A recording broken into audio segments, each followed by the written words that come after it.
قل كفى بالله بيني وبينكم شهيدا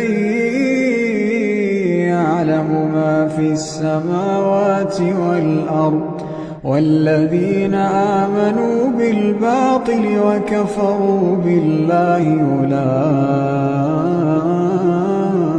أولئك هم الخاسرون ويستعجلونك بالعذاب ولولا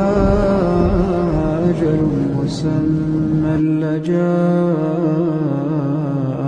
العذاب وليأتينهم بغتة